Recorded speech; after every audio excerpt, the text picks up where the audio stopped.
তো আজকে আমি এই হোয়াইট কালারের কুর্তিটার ওপরে হ্যান্ড পেন্ট করতে চলেছি। তো তোমরা এতদিন দেখেছো আমি বেবি ফ্রকের ওপরে বেশি হ্যান্ড পেন্ট করেছি।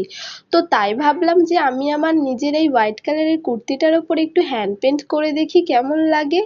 তো আমি এখানে তিনটে বড় বড় ফ্লাওয়ার এঁকে নিয়েছি। তো ফ্লাওয়ারগুলোর কালারটা আমি ঠিক আমার ভালো লাগেনি, কারণ এই কালারটা না আমি রেড আর ব্লু মিক্স করে পেয়েছি। এটা একটু খয়েরি কালার টাইপের, বাট আমি প্রথমে ভেবেছিলাম যে কালারটা খুব ভালো লাগবে এই কুর্তিটার ওপরে।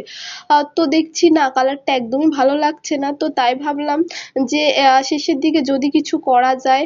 তো এরপরে আমি একটা কাজ করলাম, যেটা হলো পাতাগুলো এঁকে দেখছিলাম যে ফ্লাওয়ারটা আদৌ সত্যি একটু ফুটছে কিনা। তো আমি পাতাগুলো এঁকে নেওয়াতেও দেখছি ফ্লাওয়ারটা সেই রকম ভাবে ফুটছে না।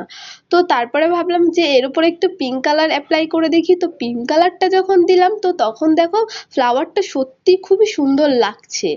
তো এরপরে পুরো কুর্তিটাকে সুন্দরভাবে কমপ্লিট করে নিয়েছি। দেখো এরপর ফাইনাল লুকটা দেখো কেমন লাগছে। যদি তোমাদের ভালো লাগে লাইক কমেন্ট শেয়ার করতে ভুলো না কিন্তু।